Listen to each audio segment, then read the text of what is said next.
in general, I work more like a sculptor than I do like a painter. I often begin with one big sound or image or idea, one thing. I'm a hedgehog, not a fox. What usually happens is things complexify and elaborate, and I explore possibilities, and it's slow and painful, as you've experienced. And then I go back and I start paring away and trying to find that one central image, that one sound. In this case, it was particularly difficult because I didn't begin there. I never found, I had these ideas that we've talked about that I brushed off my shoulders about native vegetation and off the grid, but those aren't artistic ideas. So there was never this central idea that I started from. And so it was an unfamiliar process for me. Part of that process of sculpting, well, it began, at least electronically, it began with these very sophisticated sensors, which, by the way, it was very exciting and interesting to integrate the mind of Douglas Alden, a scientist and engineer at Scripps Institution of Oceanography, who's a specialist in the sensing of the weather and the climate up and down California. Douglas has been a great collaborator, and that was familiar to me because in the piece in Alaska, the place where you go to listen, I had a half a dozen collaborators from the Geophysical Institute. And that piece involves many different data streams: geomagnetism, weather, wind, seismic data. There are all these data streams and elements, geophysical elements that go into that piece. Here, essentially, we've got one. You've got one, and its movement, which of course is a function of the wind. Right? And which of course is a function of the sun. So isn't it ironic? This turns out to be a solar piece. So it's a solar piece. Yeah. I'm continuing to work outdoors with Performance Works and continuing to make new discoveries, and I hope I'll continue to make outdoor pieces for the rest of my life. But the Wind Garden was the first time I've taken electronic sounds outdoors, and a piece conceived for a specific acoustical space out of doors. So as you recall, though, the process of working here was extraordinary in that we would set up tables and chairs, and we had loudspeakers in the trees, and it's like the world's largest electronic music studio with sirens and traffic going by and skateboarders and conversations and trees breathing in the wind, and all these elements became part of the conception, the discovery, and the tuning of the piece. It's a wonderful experience. I've learned so much from it that has gone into this piece, and I think will go into future pieces. So would you say, I mean, it is aleatory. It's based on chance. It's not improvisation, certainly not human improvisation, and you're not interested in that. Is that fair to say? I'm not, because I don't get to express myself. That's not what my music is about. So neither do you if you're performing it. It's about something larger than we are. For me, that's why music is worthy of a lifetime's devotion. Music can be whatever it wants, but for me, it's about something other than expressing myself. So I don't use improvisation. But as you say, you take something that is meticulously, rigorously, formally constructed and conceived, composed, notated, and performed, and then you put it into this situation that can't be controlled. That welcomes chance. That is all about chance. Yes. Yeah. And it's such a beautiful, magical thing that happens. That's part of the magic of these outdoor performance works, and I think part of the magic of the Wind Garden is the way that it breathes and ebbs and flows with the soundscape within which it exists, and of which it is now part.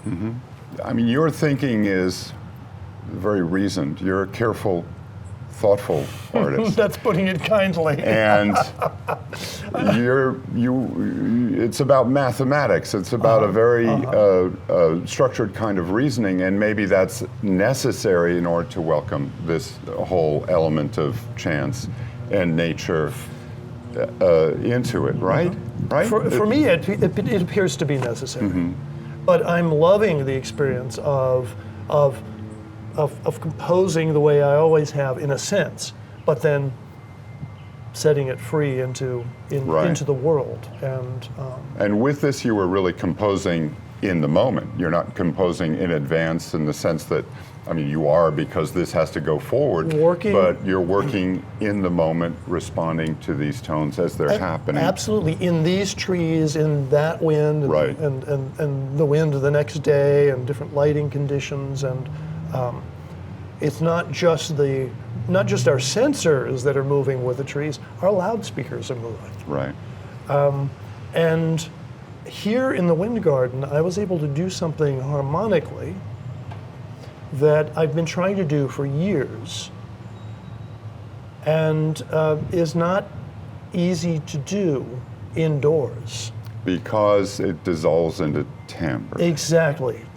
I've been playing with superimposing the harmonic series, which you will which exists in nature all around us all the time, on itself. When you take things outdoors and you distribute the tones all over a space like this, suddenly you get these beautiful melodies and harmonies, and you can hear one tone over here and another one over there, and waves rolling between the two, and it never takes on that growly electronic music quality. It has this beautiful kind of string-like, vocal, glassy, bell-like quality. Can you talk briefly about the harmonic and subharmonic series in terms of its conception, its mathematics, but also in terms of emotion and feeling, and why the one relates to the day and the other to the night? Yeah, mathematically it couldn't be simpler. Yeah, so the harmonic series exists in nature. We rarely hear it in it, or we never hear it in its purely, its perfect mathematical abstract form. But we're always hearing sounds all around us all the time. The sound of the wind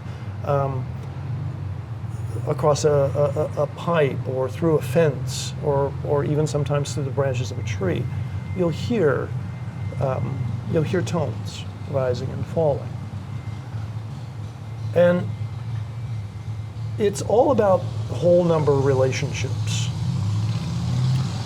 If you have a fundamental tone, the lowest tone, you call it 1. It vibrates at whatever frequency it does. Let's say it's 100 hertz, 100 cycles per second.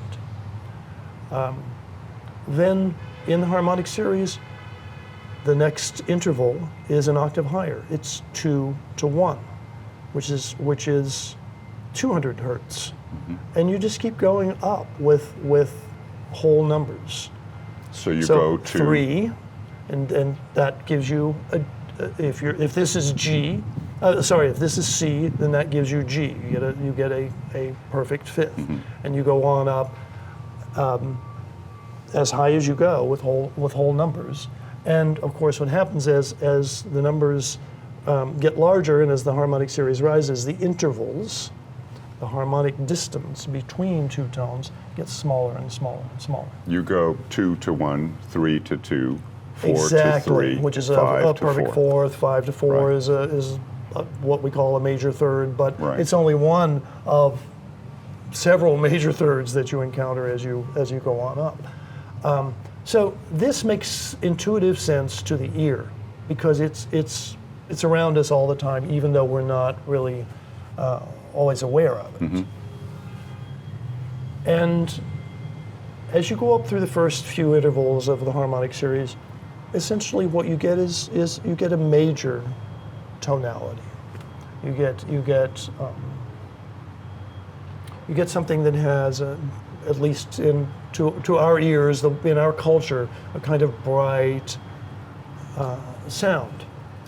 If you take the harmonic series and you turn it upside down, and rather than rising from a low fundamental, you hang the harmonic series down from a high fundamental. So it's you have your 1 is up here, and then it's 1/2. You get an octave this way, and then you get a perfect fifth descending. You do this, you invert it, you get essentially a minor sounding harmonic Which word. is, again, you say culturally, for we us, think is darker, maybe sadder, or melancholy, or heavier, or something. So here in the Wind Garden, I work with 2 choirs of our virtual voices. One is associated with day, and the other with night. The day choir is grounded in the harmonic series, and the night choir is in the subharmonic series. Some people say the subharmonic series can be found in nature. Others say no, that's preposterous. but I don't know, but I definitely like the the sound harmonic of it. series can be. Absolutely, everywhere. No doubt. And so right now, for instance, the Wind Garden is singing, both night and day are present, but night is barely there. It's inaudible, as it is invisible in And the we light. should say right now is around 2 o'clock in the afternoon. Yes. Yeah. Another couple of hours, 2 or 3 hours, you'll begin to hear the minor tonality of the night choir coming in and starting to make itself heard.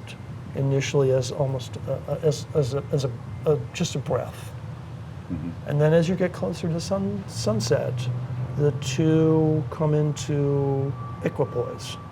Day and night are equally present, and you get this beautiful mixing of these harmonic colors. Some of the most beautiful times in the Wind Garden are sunrise and sunset. In terms of the structure throughout the year, that whole band of sound rises and falls as well. Rises and falls over the course of the year. So in theory and in fact, the lowest sounds you'll ever hear will be at midnight on the winter solstice. Exactly. And the very highest sounds will be at noon on the summer solstice. Yes. So that's about it. You have a day choir and a night choir, and as you say, those curves rise and fall over the course of a year. They rise and fall over the course of a day. And those cycles repeat themselves once every 365 and a quarter days. But the Wind Garden will never literally repeat itself. Right. Because of the wind. Because of movement, yeah. I'd like to ask you and get you to talk a little about the confluence of natural, which there's a natural presence here. We have the wind coming in, we have the sun, we have the leaves rustling. This sort of unnatural natural of these trees which originate halfway across the world. The fact that they're planted according to some human grid, a mathematical grid that's essentially plantation, and then this chaotic business of what we could call the mechanized sounds that we're experiencing at the same time. And how does the Wind Garden encompass all that? I mean, that's a huge business, but it's interesting. No, it's a great question. And I think the ultimate answer is going to come through your ears, not through my words, through your experience of being in the garden, listening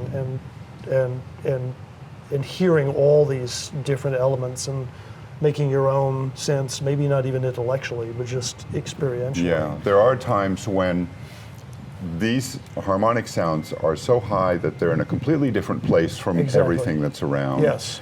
And then at nighttime, that band of noise that we hear from all around us tends to merge more. There's always a merging. There's always a connection. The traffic noise also has its band, and it ebbs and flows over the days. Yes. You know, rush hour it's like a river. It's like tides out there, really. And we were here late at night last night, around 10:30 or 11. It was just a beautiful moment, and Well, anyway, talk about all that. Your sort of emotional, sensual experience of it, as well as your intellectual sense of how all that works. You know, it occurs to me you were talking about the trees, the eucalyptus being planted on the grid, and yet they grow all over the place, chaotically, beautifully, making these gorgeous curves and movements.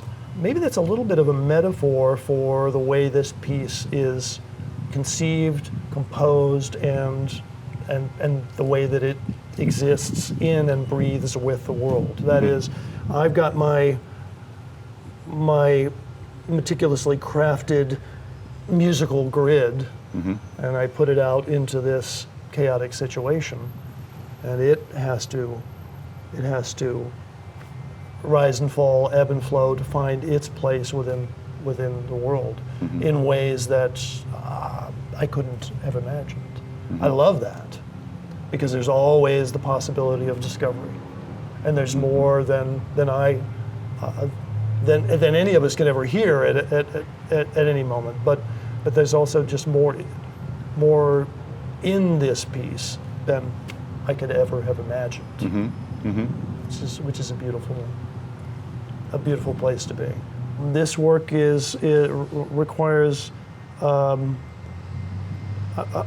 think, a deeper mode of listening than some of the performance works do. You hear a performance of Inuxuit or Sila, and it's an event. It's community. It's a shared experience. I like to imagine it's an experience of shared solitudes, that people are listening, each in their own way, in their own but all listening together, point, but all together at once. Yeah.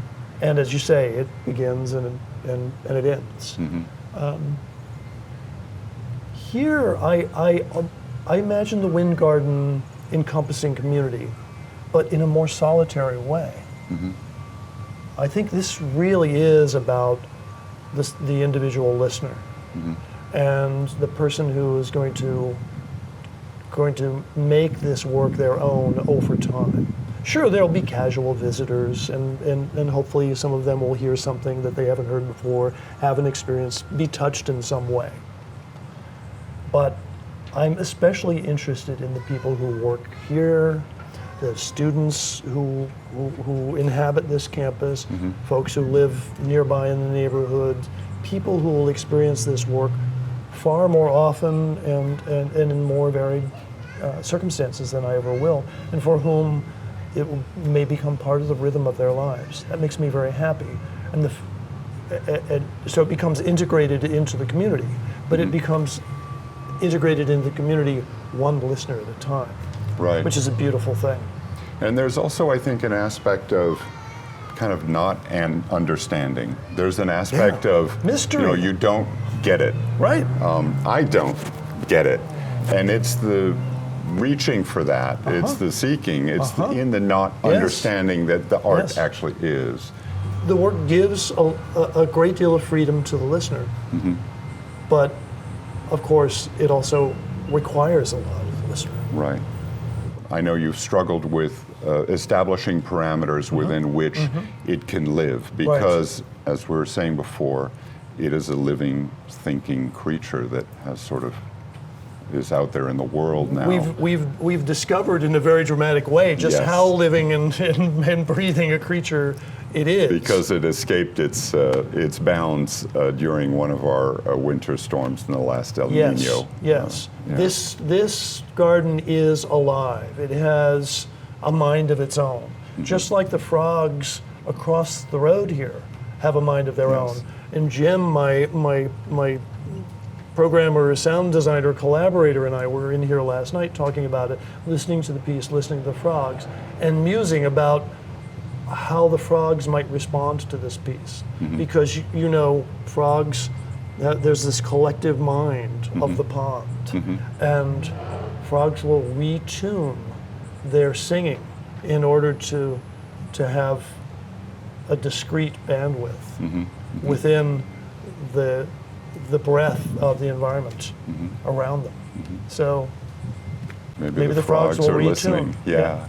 So Yeah. what about those parameters and the way it lives? So I feel this is a bittersweet moment because I've been so deeply inside this work for such a long time, but I come and I go, and when I'm here, I'm working intensely. I know all the details, all the nuances intimately, but what I don't have is the big experience that you and other people who live here will have. Repeated experience. Yeah. So that's a little sad, but it's also lovely. What I've tried to do is leave you with the best possible notation that I can, the best score that I can of how I imagine and how I would like to hear the piece tuned. And hopefully that will be useful to whomever is responsible for it when we're no longer around. Yeah. But it will all have to be in response to the changes in the grove itself. And so part of that documentation involves recordings or the soundscape as best it can be contained and there's musical notation. Yeah. There's a computer program with many layers. There's a manual that Jason Ponce, my collaborator, has written. Yeah. There are maps, which you and Jason and I have worked on together, showing the physical array of the garden. There are documentation of how I would like the tones distributed to each one of the 32 loudspeakers. There are all these layers upon layers upon layers of written and visual documentation. But in the final, there are diagrams of how I'd like the speakers focused exactly where. But in the end, when we lose a tree and someone else is trying to figure out what to do, the mantra is use your ears. Right. So talk about, in relation to using your ears, your collaboration with both, that's the last question, with both Jem Altieri and Jason Ponce, and how that works. That seems to be a collaboration that's essential for this piece and that is not essential for example, your symphonic works. Right. Yeah. Both Jason Ponce and Jem Altieri are brilliant programmers. Both Jem and Jason are very gifted composers too. So they've got it both. I've done a little programming over the years, as I've had to, enough to know that it's not my strong suit. Not your forte. Yeah. So, although I love mathematics, I don't like code. So I am now at this point in my life in this wonderful position of being able to work with younger collaborators who have those skills, and they allow me to do what only I can do. And there's a certain amount of mind reading involved in that. Jim and I have worked together since 1998. And Jim was a student at the Oberlin Conservatory, and I was teaching there. We worked together on the place where you go to listen. And Jason, for about the last year, and we should mention that Jason was an MFA student here at UCSD and came to us through Miller Puckett, who's thank you, Miller Puckett, faculty here at UCSD, and a great guy. Jason and I will be working together in the future, I can assure you. This is one of the many happy things that have come out of the Wind Garden. Part of what Jem and Jason have done is to work with me to build the instruments that I want to hear to make this music. These are instruments that don't exist yet. And the instrument and the music evolve together. They inform one another as we, I imagine a sound, we produce that sound, we tune that sound, then we put it here in the space, and we retune things, and we're back to the drawing board. The line between composition and instrument building is beautifully blurred, because we're making sounds that haven't been heard before. We're building an orchestra that hasn't existed before. So in a way, I'm still the composer. My collaborators are sound designers, instrument builders, and the trees are the musicians.